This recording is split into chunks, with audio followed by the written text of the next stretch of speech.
Hello everyone, Ember here, and welcome back to a new video. In this one, I'm going to be taking a look at the top 5 rogue decks in the Pokemon TCG, at least in my opinion. So of course, if you disagree, you feel like there's decks that shouldn't be on here, or decks that are missing, then of course do let me know down below, but this is just the top 5, so couldn't make room for any more. But of course, if I'm missing any decks that you think deserved a spot, then feel free to let me know down below. But in 5th place is going to be an Entei deck. So this deck did actually finish 29th in a late night series event with over 200 players, which is really impressive for Entei and certainly impressive for this kind of deck because obviously it's not like the best way to play Iron Valiant by any stretch of the imagination. And of course, Entei is not like the best of the dogs. You know, like Suicune was really good, Raikou was, well, still pretty good in Lost Zone. But Entei never really had a proper chance to shine. But, you know, this is certainly a chance for NTV to come back into the game with everyone filling up their bench. But basically, if you're looking for a rogue deck to pick up and you're maybe moving towards a more complicated version of Iron Valiant, then I think this would actually be a good starting place because it's not too expensive to put together. Like NTVs might be a bit annoying to get hold of, especially IRL. But in terms of like budget wise, I think this is probably one of the cheaper Iron Valiant decks. It might be cheaper than the Xatu variants, to be honest, just because of how expensive they seem to be getting for some reason. But yeah, basically this is like a kind of like an easier variant of Iron Valiant to learn how to play, and certainly a lot easier than the Urshifu Alakazam variants, which are popping around right now. So I do think that makes it a pretty good rogue deck to pick up. Obviously, it's not the best deck that we're going to take a look at here, but still 29th place is pretty solid for a rogue deck, so very happy to share this one. Next up, though, is we do have a Vulpix deck, which surprisingly enough did finish 21st at a 52-player event called Reach for the Stars qualifier, and a pretty solid showing for such a weird deck, which is of course focused around the Alolan Vulpix Vstar. So only 240 HP, very weak, but does have the attack Snow Mirage, which does 160 damage, and then you prevent all effects of, well, all damage and effects of attacks done by Pokemon that have abilities done to Vulpix during your opponent's next turn. So it basically just means that stuff like Miraidon or Charizard, not Giratina V-Star. I nearly said Giratina V-Star, but no, not Giratina. But, anything with an ability, basically. So, like Regigigas VMAX, not Regigigas VMAX, actually. The regular Regigigas, I should say. But, basically anything with an ability. I'm just going to make a mess out of this. Anything with an ability can't hurt Vulpix, which is great. The Espeon VMAX is here for the ability Solar Elevation, which says it prevents all effects of your opponent's attacks done to your Pokemon, which does include Sableye, which is fantastic. I'm not sure if this includes Frenzy Gouging from Roaring Moon. I'll be very interested to see a clarification on the rules if that prevents it. I imagine not, because that was direct damage, but if it would prevent Roaring Moon, that's obviously fantastic as well, but I'd have to check. Drapion V is here for Mew VMAX because despite everyone saying Mew VMAX is dead, it's a pile of trash actually.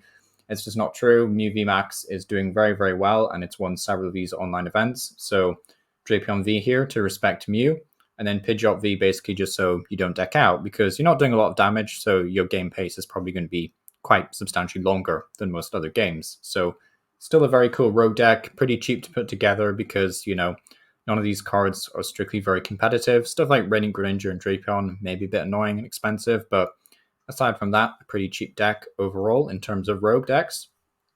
And then in 3rd place, we have a Zoroark deck that actually got 19th place. So there was a one that finished 9th. I probably should have just included that one instead, but I went for the one that had 19th place because I thought it was a bit different. I know a lot of people think Zoroark deck is maybe competitive right now and is like probably tier 1, tier 2. I personally disagree. I've played enough of this to think that it's just not going to be amazing or great. It's still a lot of fun though. It can be great, but it just bricks a lot of the time. You have a lot of problems. If you're on VIP pass, it can be even worse. And yeah, it's just a bit of a strange deck to play. I mainly play the B-Barrel variant though, so maybe I should give the Curlier Glade variant a try. Still a very cool deck, still has a lot of amazing options. This player, for example, is playing a Togetic, and I don't really know why. It does have the attack Shared Please or something, which says both players draw 3 cards or something, which is a bit strange. I'm not sure why this guy is needed. If someone could tell me maybe why.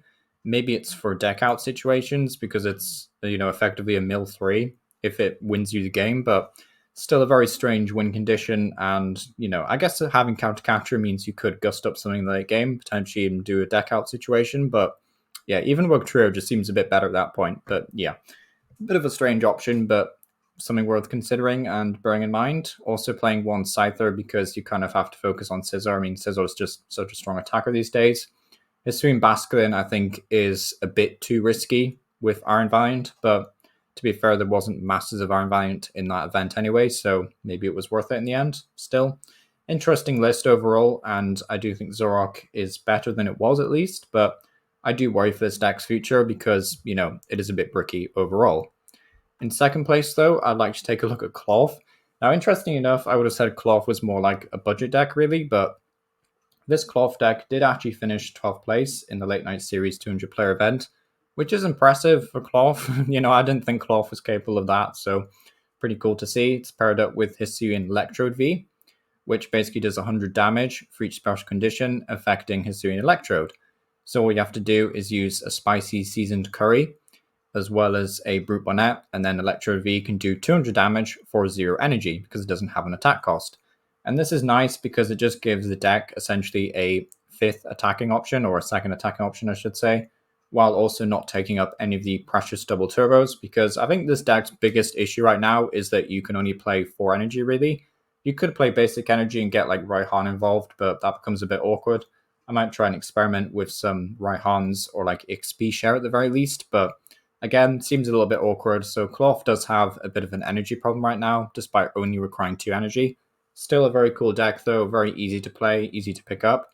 So it's always nice to see a rogue deck that's, pretty cheap and consistent, and yeah, not terrible, and finishing 12th is really cool to see. But in first place is going to be a deck that I think no one really expected would turn out to be more of a rogue deck than anything. I mean, this could turn around and start crushing tournaments, but really, I feel like it should be doing better than it is, and it feels strange to put it on a rogue deck video. But that is going to be Garchomp, which finished 8th place in a Sunny's weekly event, so a 64-player tournament, which is still really good for Garchomp. It's one of the best showings that I've seen for it at least. And it is, of course, paired up with the Brilliant Stars Lucario, which is one of the best single-prize attackers in the game right now. So essentially what you can do is Garchomp 3 energy onto a Lucario, and then use Roaring Resolve to attach another energy. And then at that point, you'll be doing 250 damage with Aura Sphere Valley, which is, of course, very efficient and will KO stuff like Iron Valiant. Well, I'm not sure actually if it KOs Iron Valiant because of resistance, but still, you'll be able to KO most Vs around that HP and most EX Pokemon as well, which is always nice. And of course, if you use a Roaring Resolve the previous turn, you could get up to Vstar territory. So, yeah, pretty cool single prizer overall. The deck still suffers from Stage 2 consistency issues. Basically, every Stage 2 suffers from this. Even though you are ramping energy and you have a really cool attack in the form of Sonic Dive, which doubles as a smite move as well, which is really cool. Sadly, this deck does still suffer from, some Stage 2 problems, but being kind of cheap right now is good for Garchomp because if, Pokemon suddenly reveal like a very good fighting type, I think the Blood Moon Ursaluna, which is releasing in Japan in March, is probably going to be fighting type, because I'm pretty sure it's fighting type in the main game series. If that ends up being a very impactful card, is what I'm trying to say, then Garchomp could rise in price, so it might be smart to pick up a few now, but, that's just my opinion, and that's kind of it really for the decks.